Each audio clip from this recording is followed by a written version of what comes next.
नमस्कार मित्रांनो, 1 मार्चला मैदान होते देवेंद्र फडणवीस केसरी.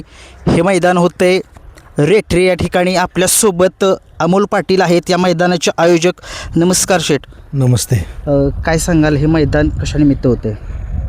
सालाबादप्रमाणे याही वर्षी म्हसोबा यात्रेनिमित्त देवेंद्र फडणवीस केसरी आमचे नेते मार्गदर्शक माजी कृषी मंत्री सदाभाऊ खोत व आमचे मित्र सागरभाऊ खोत व आमचे सर्व कार्यकर्ते मिळून 1 मार्च रोजी ओपनचं मैदान होत आहे व 5 मार्च रोजी आजचं मैदान होत आहे. बर.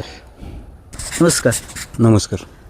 आपलं 1 तारखेला जे मैदान होते ते मैदानचं स्वरूप सांगा. आज आपण 1 मार्चला ओपनचं मैदान आहे आणि 5 तारखेला आजचं मैदान आहे. बर.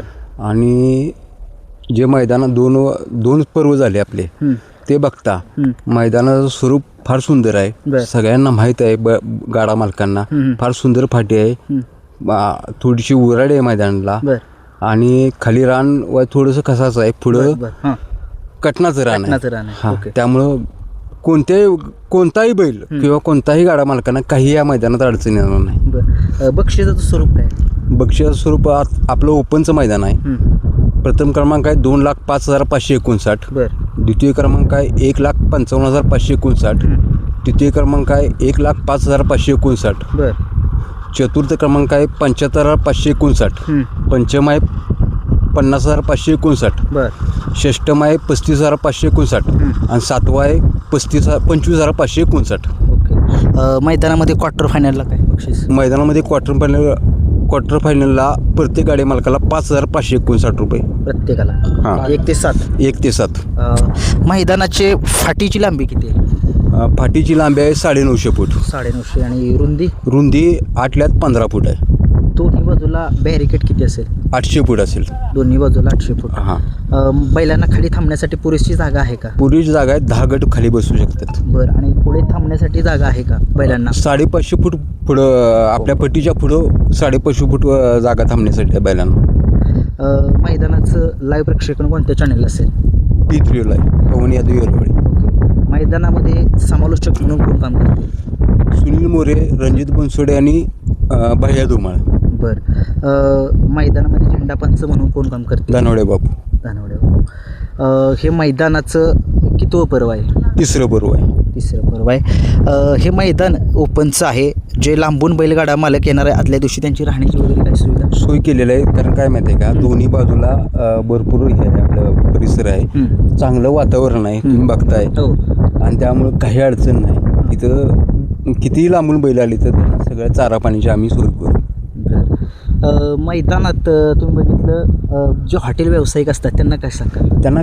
त्यांना आम्ही दोन्ही बाजूला, म्हणजे मैदानाच्या दोन्ही बाजूला भरपूर आहे परिसर आहे, त्यामुळे दोन्ही कुठेही बाजूला त्या हॉटेल मालकांना आम्ही जागा देऊ. त्या पद्धतीने त्यांनी एका बाजूला हो.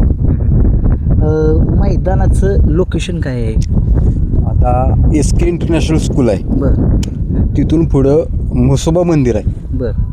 आणि जवळच म्हसोबा मंदिराजवळ आपलं मैदान आहे. ती लोकेशन आहे. SK इंटरनॅशनल स्कूल जवळ. मैदानात जर तुम्ही बघितलं अखिल भारतीय बैलगाडा शर्यतीचे जे नियम आहेत ते लागू आहेत का?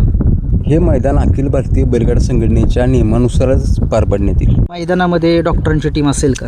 नाही, टीम आहे आपली, डॉक्टरांची पण आहे. ॲम्ब्युलन्सची सुविधा आहे का? ॲम्ब्युलन्स आपल्या 2 राहणार आहेत. बरं. बैलांना चारा वगैरे पाण्याची टँकर वगैरे असेल का सुविधा? टँकर स्वतःचेच, आमच्या अमोलदादांचे स्वतःचेच 2 टँकर आहेत, त्यामुळे दोन्ही बाजूला 2 टँकर उभा राहतील. काय सांगाल जे बैलगाडा मालक जे लांबून येणार आहेत त्यांना नाव नोंदणीसाठी काय सांगाल? जे आज आपली 25 तारखेला आपण ऑनलाईन चालू करतोय, त्यामुळे जास्तीत जास्त गाड्यांनी ऑनलाईन नोंद करून सहकार्य करावं. निदान मैदान लवकर चालू ऑनलाईन नोंद केली. ओके. मैदानाची प्रवेश फी किती राहील? प्रवेश फी आपली 2,000 आहे ओपनच्या. आणि आदतची? 1,000 आहे. ठीक आहे. जे तुम्ही बघितलं जे पब्लिकच्या ज्या फाट्या असते त्याला कसं तुम्ही नियंत्रण करा? काय होते, लांबून बैलगाडा मालक येतात, काय होते पब्लिक गाडी जर असली तर पब्लिक आतमध्ये, त्यासाठी काय नियंत्रण करा? काय झालं, आपल्या अमोलदादा युवा शक्तीची टीम आहे आणि आपले बाउन्सर आहेत, बाउन्सर सुद्धा आहेत आणि अमोलदादा युवा शक्तीची टीम फार मोठी आहे. त्यामुळं गाडा मालकांना कुठलीही अडचण येणार नाही. जर गटाला जर सामना झाला तर काय चाल असेल? नाही, गटाला सामना झाला तर आपण समान देऊ. बर. सेमीला जर हे झालं तर दोन्ही गाड्यांचं संगमत होईल. बरं, एखाद्या ड्रायव्हरने जर शिफ्टीचा चावा जर घेतला, हे जर तुमच्या निदर्शनामध्ये जर आलं तर तुम्ही काय ॲक्शन ती गाडी पूर्णपणे बाद केली जाईल. बरं. आणि समजा एखाद्या ड्रायव्हरने बैलाला जर टोचन वगैरे काय लावलेलं हे जर दिसलं समजलं तर काय करणार त्या? ज्या गाडा मालकांची तक्रार करेल तर ती आमच्या निदर्शनास आलं तर ती गाडी पूर्णपणे बाद केली जाईल. काय आव्हान कराल जे लांबून बैलगाडा मालक येतील त्यांच्यासाठी? पुन्हा एकदा काय आव्हान कराल? जे लांबून गाड्या मालक येतात त्यांना आमच्या टीमच्या वतीने एकच हे आहे की त्यांच्या कुठलाही अन्याय होणार नाही. बरं. त्यांना न्याय दिला जाईल. बरोबर. आणि हे गाडा मालक जे बाहेरून येतात ती ह्या पर्वाला आवर्जून आले पाहिजेत, ह्याची आम्ही काळजी घेऊ. मैदानाचं लाईव्ह लॉट किती तारखेला काढले जाते? लाईव्ह लॉट आपण ओपनच्या मैदानाचं 28 तारखेला संध्याकाळी 6 वाजता आपण लाईव्ह लॉट काढू. म्हणजे 28 तारखेला लाईव्ह लॉट काढले जाणार. हां. मैदान सकाळी किती वाजता चालू होईल? सकाळी 10 वाजता आपलं मैदान चालू होईल. ओके. मैदान उजेड सकटा होणार? उजेडत होणार. जर वेळ लागला तर आपण लाईटची सोय केलेली आहे. मैदानामध्ये प्रमुख अतिथी म्हणून कोण असतील? प्रमुख अतिथी म्हणजे शिवेंद्रराजे भोसले, जयकुमार गोरेसाहेब, माननीय आमचे पालकमंत्री चंद्रकांतदादा पाटील, आमचे लाडके नेते सदाभाऊ खोत हे उपस्थित राहणार आहेत.